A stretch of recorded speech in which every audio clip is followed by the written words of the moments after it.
Hi everybody, it's Elizabeth from the Noonan Carnegie Library. And today for our adult story time, I'm going to share with you a short story from Neil Gaiman's collection, Smoke and Mirrors.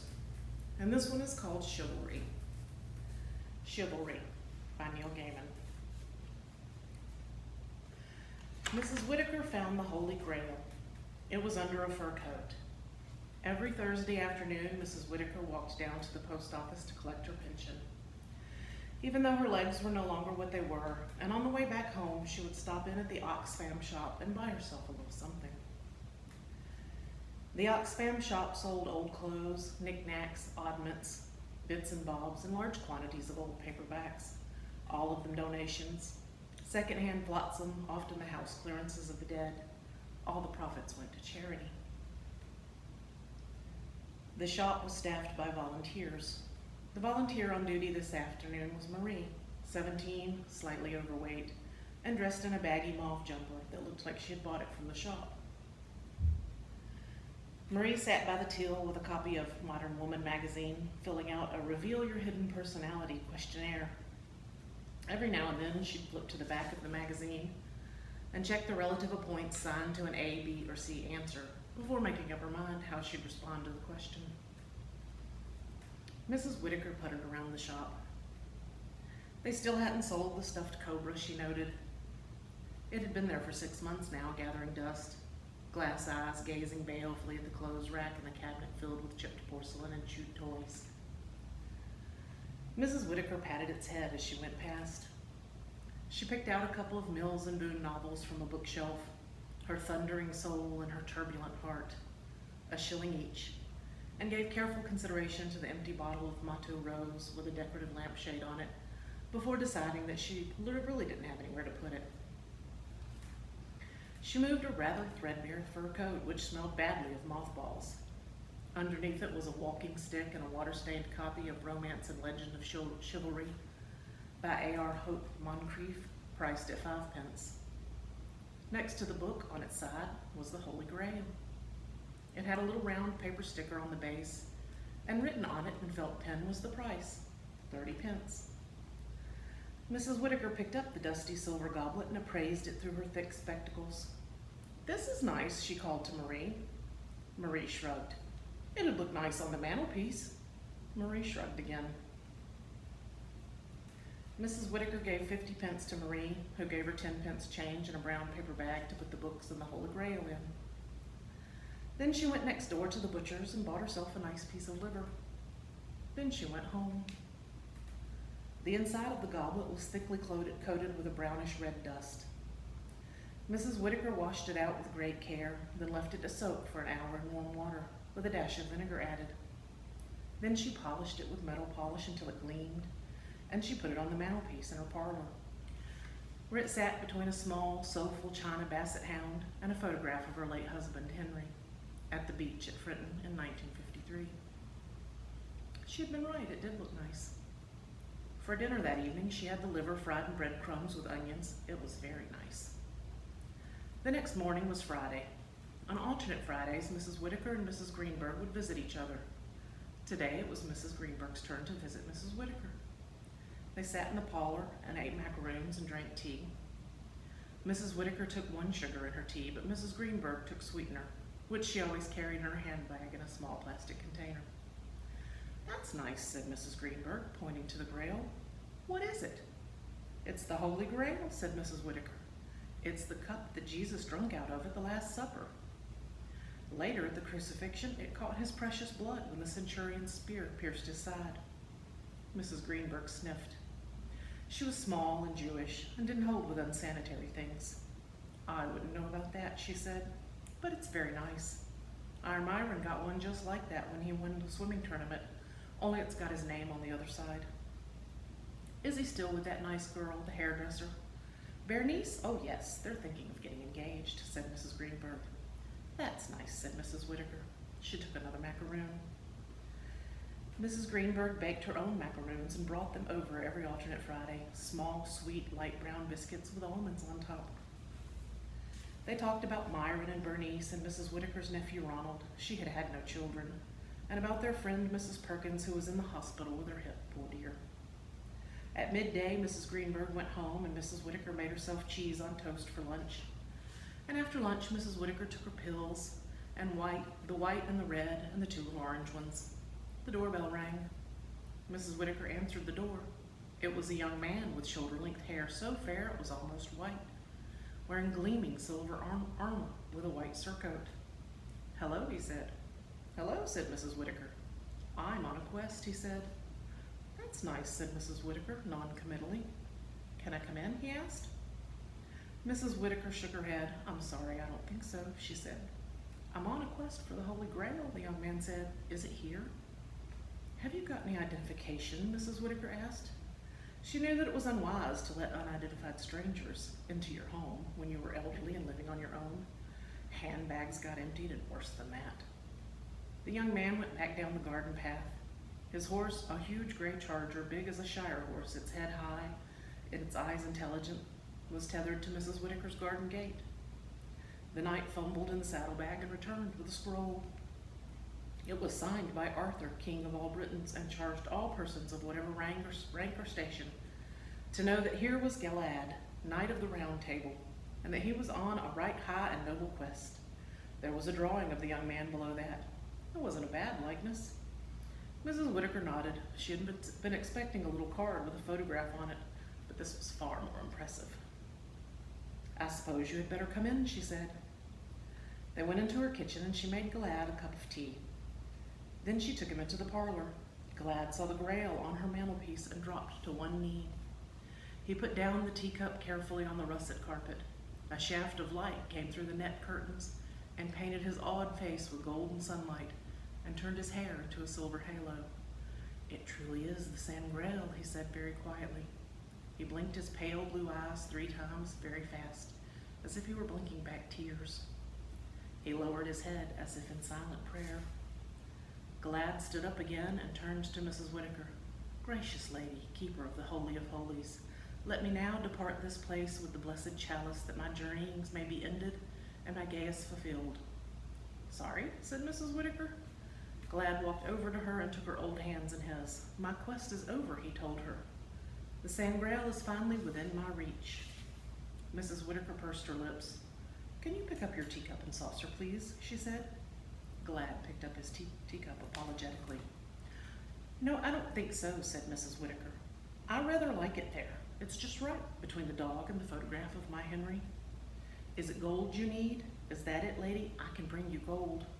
"No," said Mrs. Whittaker, "I don't want any gold, thank you. I'm simply not interested." She ushered Galad to the front door. "Nice to meet you," she said. His horse was leaning its head over her garden fence, nibbling her gladioli.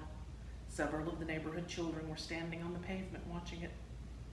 Galad took some sugar lumps from the saddlebag and showed the braver of the children how to feed the horse, their hands held flat. The children giggled. One of the older girls stroked the horse's nose. Galad swung himself up onto the horse in one fluid movement. Then the horse and the knight trotted off down Hawthorne Crescent. Mrs. Whittaker watched them until they were out of sight, then sighed and went back inside. The weekend was quiet. On Saturday, Mrs. Whittaker took the bus into Maresfield to visit her nephew Ronald, his wife Euphonia, and their daughters Clarissa and Dillian. She took them a currant cake that she had baked herself. On Sunday morning, Mrs. Whittaker went to church. Her local church was St. James the Less, which was a little more. Don't think of this as a church, think of it as a place where like-minded friends hang out and are joyful.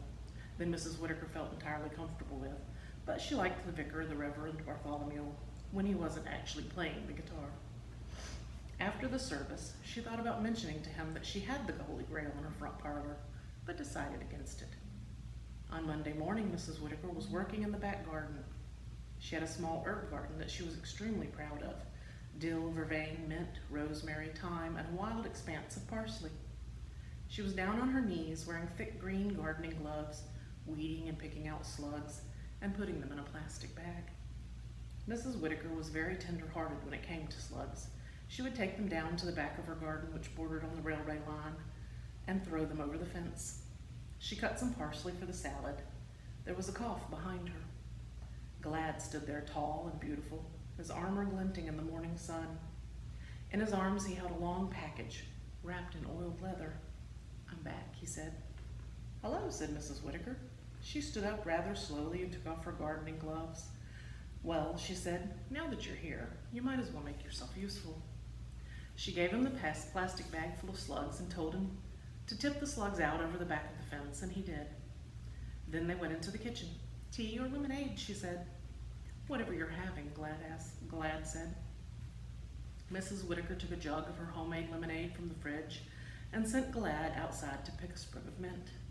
She selected 2 tall glasses. She washed the mint carefully and put a few leaves in each glass and then poured out the lemonade. "Is your horse outside?" she asked. "Oh, yes. His name is Grizzle." "And you've come a long way, I suppose?" "A very long way." "I see," said Mrs. Whittaker. She took a blue plastic basin from under the sink and half filled it with water. Glad took it out to Grizzle. He waited while the horse drank and brought the empty basin back to Mrs. Whittaker.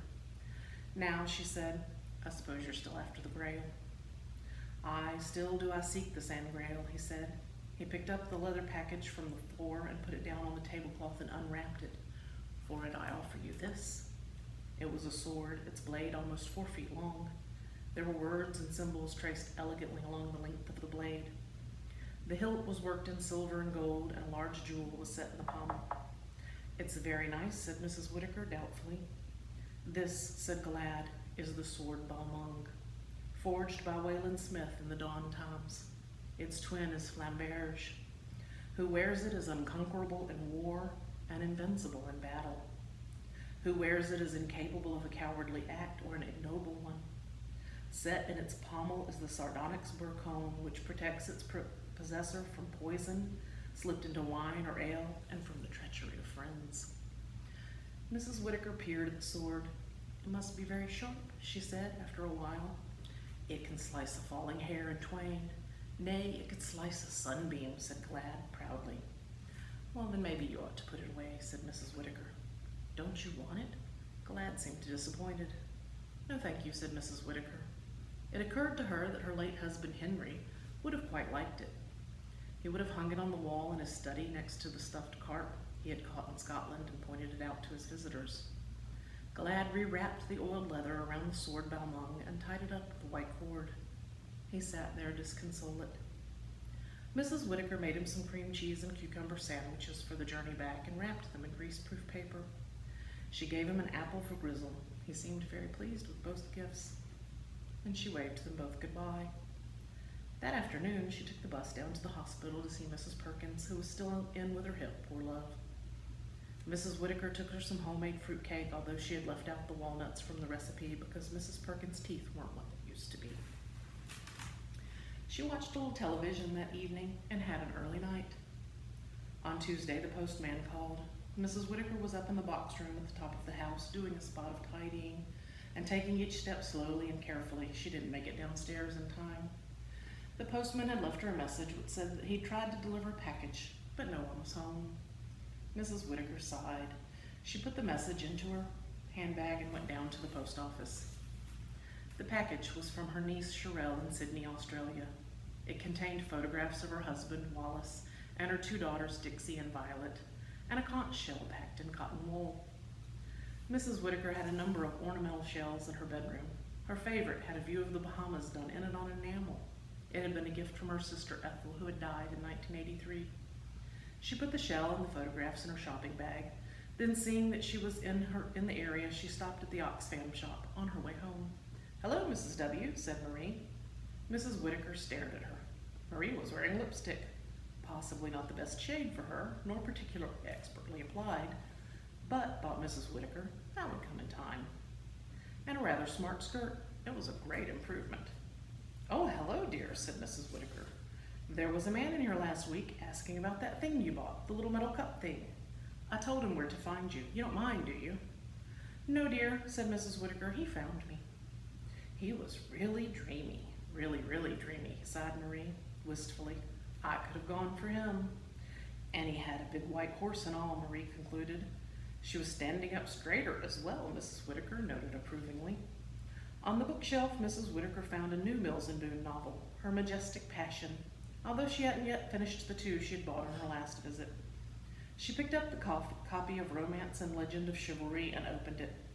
It smelled musty. Ex Libris Fisher was neatly written at the top of the first page in red ink. She put it down where she had found it. When she got home, Galad was waiting for her. He was giving the neighborhood children rides on Grizzle's back up and down the street. "I'm glad you're here," she said. "I've got some cases that need moving." She showed him up to the box room in the top of the house. He moved all the old suitcases for her so she could get to the cupboard in the back. It was very dusty up there. She kept him up there most of the afternoon, moving things around while she dusted. Galad had a cut on his cheek and he held one arm a little stiffly. They talked a little while she dusted and tidied.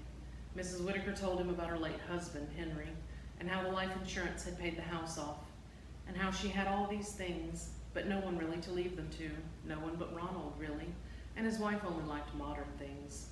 She told him how she had met Henry during the war when he was in the ARP, and she hadn't closed the kitchen blackout curtains all the way, and about the sixpenny dances they went to in the town, and how they'd gone to London when the war had ended, and she'd had her first drink of wine. Galad told Mrs. Whitaker about his mother, Elaine, who was flighty and no better than she should have been, and something of a witch to boot, and his grandfather, King Pelez, who was well-meaning, although at best a little vague, and of his youth in the castle of Bleak.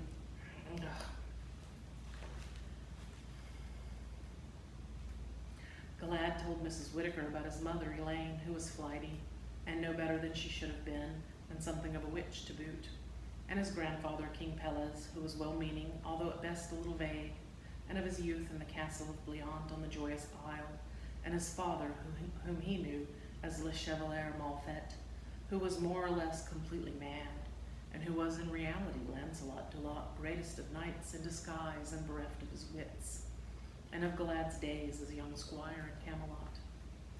At 5 o'clock, Mrs. Whitaker surveyed the box room and decided that it met with her approval. Then she opened the window so the room could air, and they went downstairs to the kitchen where she put on the kettle. Galad sat down at the kitchen table. He opened the leather purse at his waist and took out a round white stone. It was about the size of a cricket ball.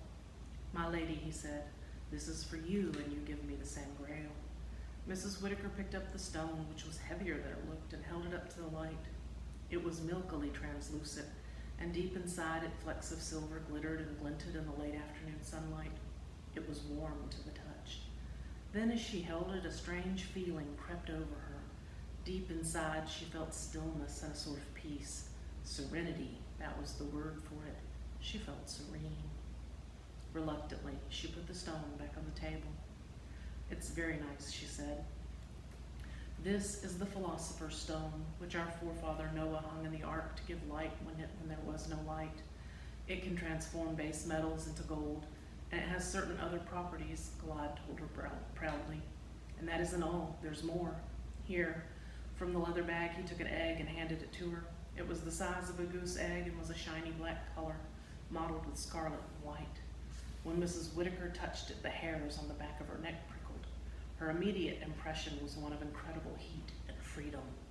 She heard the crackling of distant fires, and for a fraction of a second she seemed to feel herself far above the world, swooping and diving on wings of flame. She put the egg down on the table next to the Philosopher's Stone. "This is the egg of the phoenix," said Galad. "From far Araby it comes. One day it will hatch out into the phoenix bird itself, and when its time comes, the bird will build a nest of flames, lay its egg, and die to be reborn in flame in a later age of the world." "I thought that's what it was," said Mrs. Whitaker. "And last of all, lady," said Galad, "I have brought you this." He drew it from his pouch and gave it to her. It was an apple, apparently carved from a single ruby on an amber stem. A little nervously she picked it up. It was soft to the touch, deceptively so. Her fingers bruised it, and ruby-colored juice from the apple ran down Mrs. Whitaker's hand. The kitchen filled, almost imperceptibly, magically with the smell of summer fruit, of raspberries and peaches and strawberries and red currants. As if from a great way away, she heard distant voices raised in song and far music on the air. "It is one of the apples of the Hesperides," said Galad quietly. "One bite from it will heal any illness or wound, no matter how deep. A second bite restores youth and beauty, and a third bite is said to grant eternal life." Mrs. Whittaker licked the sticky juice from her hand. It tasted like fine wine. There was a moment then when it all came back to her, how it was to be young, to have a firm, slim body that would do whatever she wanted it to do, to run down a country lane for the simple, unladylike joy of running, to have men smile at her just because she was herself and happy about it. Mrs. Whittaker looked at Sir Galad, most comely of all knights, sitting fair and noble in her small kitchen. She caught her breath. "And that's all I have brought for you," said Galad. "They weren't easy to get either." Mrs. Whittaker put the ruby fruit down on her kitchen table. She looked at the philosopher's stone and the egg of the phoenix and the apple of life. Then she walked into her parlor and looked at the mantelpiece, at the little china basset hound and the Holy Grail, and the photograph of her late husband Henry, shirtless, smiling, and eating an ice cream in black and white, almost 40 years away. She went back into the kitchen. The kettle had begun to whistle. She poured a little steaming water into the teapot, swirled it around, and poured it out. Then she added 2 spoonfuls of tea and 1 for the pot and poured in the rest of the water. All this she did in silence. She turned to Galad then, and she looked at him. "Put that apple away," she told Galad firmly. "You shouldn't offer things like that to old ladies. It isn't proper." She paused then. "But I'll take the other 2, she continued after a moment's thought. "They'll look nice on the mantelpiece, and 2 for 1's fair, if I don't know what is." Galad beamed. He put the ruby apple in his leather pouch. Then he went down on one knee and kissed Mrs. Whittaker's hand. "Stop that," said Mrs. Whittaker. She poured them both cups of tea, after getting out the very best china, which was only for special occasions. They sat in silence, drinking their tea, and when they had finished their tea, they went into the parlor. Galad crossed himself and picked up the Grail. Mrs. Whittaker arranged the egg in the stone where the Grail had been. The egg kept tipping to one side, and she propped it up against the little china dog. "They do look very nice," said Mrs. Whittaker. "Yes," agreed Galad. "They look very nice." "Can I give you anything to eat before you go back?" she asked. He shook his head. "Some fruitcake," she said. "You may not think you want any now, but you'll be glad of it in a few hours' time. And you should probably use the facilities. Now give me that, and I'll wrap it up for you." She directed him to the small toilet at the end of the hall and went into the kitchen, holding the Grail. She had some old Christmas wrapping paper in the pantry, and she wrapped the Grail in it and tied the package with twine. Then she cut a large slice of fruitcake and put it in a brown paper bag, along with a banana and a slice of processed cheese in silver foil. Galad came back from the toilet. She gave him the paper bag and the Holy Grail. Then she went up on tiptoes and kissed him on the cheek. "You're a nice boy," she said. "You take care of yourself." He hugged her, and she shooed him out of the kitchen and out the back door, and she shut the door behind him. She poured herself another cup of tea and cried quietly into a Kleenex while the sound of hoofbeats echoed down Hawthorne Crescent. On Wednesday, Mrs. Whittaker stayed in all day. On Thursday, she went down to the post office to collect her pension. Then she stopped in at the Oxfam shop. The woman on the till was new to her. "Where's Marie?" asked Mrs. Whittaker. The woman on the till, who had blue-rinsed gray hair and blue spectacles that went up into diamante points, shook her head and shrugged her shoulders. "She went off with a young man," she said, "on a horse. I ask you, I'm meant to be down in the Heathfield shop this afternoon. I had to get my Johnny to run me up here while we find someone else." "Oh," said Mrs. Whittaker. "Well, it's nice that she's found herself a young man." "Nice for her, maybe," said the lady on the till, "but some of us were meant to be in the Heathfield this afternoon." On a shelf near the back of the shop, Mrs. Whittaker found a tarnished old silver container with a long spout. It had been priced at 60 pence, according to the little paper label stuck to the side. It looked like a little flattened, elongated teapot. She picked out a Mills and Boon novel she hadn't read before. It was called Her Singular Love. She took the book and the silver container up to the woman on the till. 65p, dear," said the woman, picking up the silver object, staring at it. "Funny old thing, isn't it? Came in this morning. It had writing carved along the side in blocky old Chinese characters and an elegant arching handle. Some kind of oil can, I suppose?" "No, it's not an oil can," said Mrs. Whittaker, who knew exactly what it was. "It's a lamp." There was a small metal finger ring, unornamented and tied to the handle of the lamp with brown twine. "Actually," said Mrs. Whittaker, "on second thoughts, I think I'll just have the book." She paid her 5 pence for the novel and put the lamp back where she'd found it in the back of the shop. After all, Mrs. Whittaker reflected as she walked home, it wasn't as if she'd had anywhere to put it. Thank you so much for joining me for that story. That was Chivalry by Neil Gaiman, and that is found in his collection, Smoke and Mirrors. I hope you guys enjoyed it as much as I did, and I hope I'll see you again soon. Please do check us out on Facebook and Instagram, and follow us on our website, which is noonandcarnegie.com. And I hope I'll see you again soon.